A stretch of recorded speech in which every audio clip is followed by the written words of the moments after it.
The Berenstain Bears and the Mansion Mystery by Stan and Jan Berenstain.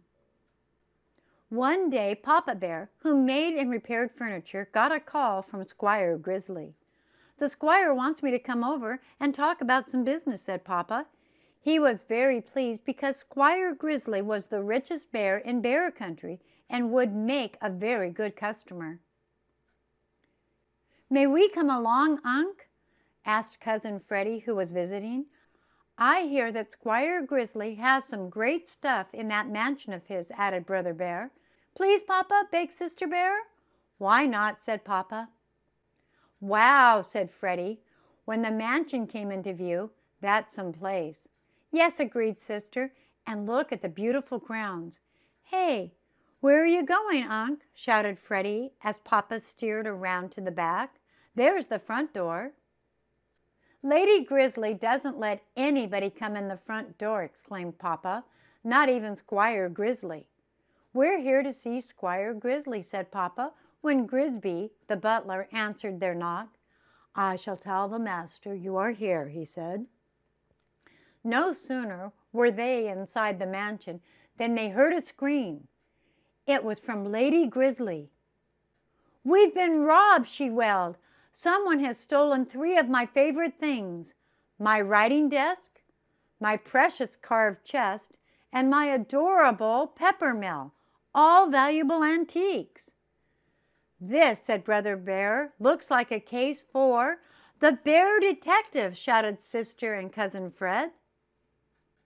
Freddie went to the back door and did his special whistle. Quick as a wink, his sniffer hound Snuff appeared carrying the Bear's detective kit in his mouth.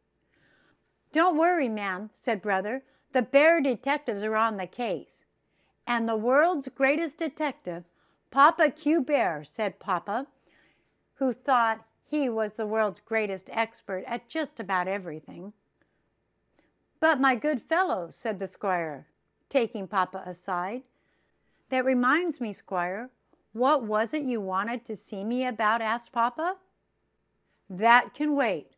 First I must—" "You're right, Squire," agreed Papa. "Everything must wait until we find the thief. I believe he's still here. These old mansions are tricky, full of secret hiding places." "Aha!" Papa cried. "A secret door. Concealing a secret passageway, no doubt. Cover me, detectives. I'm going in." "You're covered all right," said Sister, "by coats and hats." "That's not a secret passage, Unc," added Freddie. "It's a clothes closet." "I told you this place was tricky," said Papa. Snuff was already busy sniffing some little black grains in the area where the stolen things had been. Suddenly he sneezed. Brother picked up some of the black grains and sniffed them. He sneezed too. "Achoo!" "What is that?" asked Freddie. "Don't know," answered Brother, inspecting it through his magnifying glass. "But whatever it is an important clue." "Nonsense," interrupted Squire Grizzly. "Those aren't clues, but simply peppercorns which must have fallen from the stolen pepper mill." "Oh, my lovely things!" wailed Mrs. Grizzly. "Calm yourself, dear," said the squire, helping her over to a large chair. "Sit here. I'll get you a glass of water." Then, when nobody was looking, a very strange thing happened. The chair and the wall began to move. It was a trick chair. Before Lady Grizzly knew what had happened, she disappeared into the wall. "Rough," said Snuff, sniffling at the floor. "He's picked up the scent," shouted Brother. "Sister, tell Lady Grizzly we're on the trail." Snuff pulled Brother to the door of the dark, spooky-looking room. "This looks like the squire's trophy room," said Papa. "Hold everything," cried Sister. "Lady Grizzly has disappeared." "This is getting serious," said Freddie. "I can't find Squire Grizzly or the butler either," said Sister. "Seriouser and serious," said Freddie, as Snuff, still hot on the trail, pulled them into the trophy room. 3 suits of armor with battle axes seemed to guard the way. Ruff, said Snuff, sniffing the trail. Then once again he sneezed. Achoo! I think Snuff may be catching a cold, said Freddie. This old mansion is pretty drafty. Said Sister. I don't think so. Snuff was working up another sneeze, a really big one. Achoo! It shook the whole room. It shook the battle axes loose. Whump, whump, whump. They fell one right after the other. Yipe, yelled Papa as he and the cubs raced out of the way. Then Snuff, still sneezing, led them outside to a dark, overgrown path leading to a shed. Look, said Papa, peering through the window, the missing antiques. And sure enough, there they were, the desk, the chest, and the pepper mill. He said. They're fine pieces, all right, but they're not in very good shape. Precisely why I sent for you, my friend.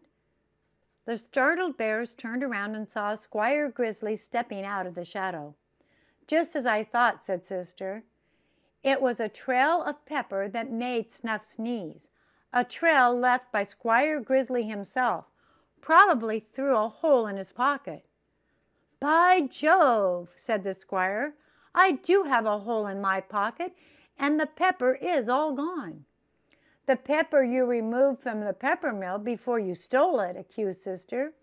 Squire Grizzly, said Papa, you're under arrest for stealing your own antiques.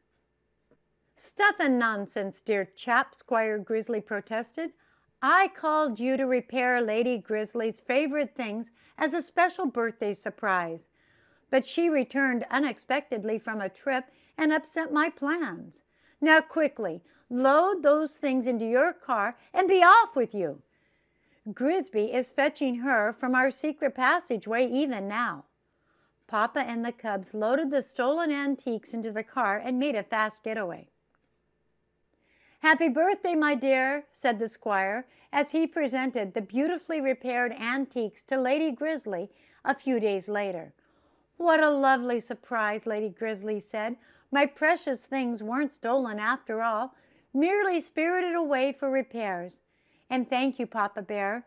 Your repair work is excellent. And the bear detective's work is pretty good, too, said the squire, chuckling. A little too good. Ruff, said Snuff. The end.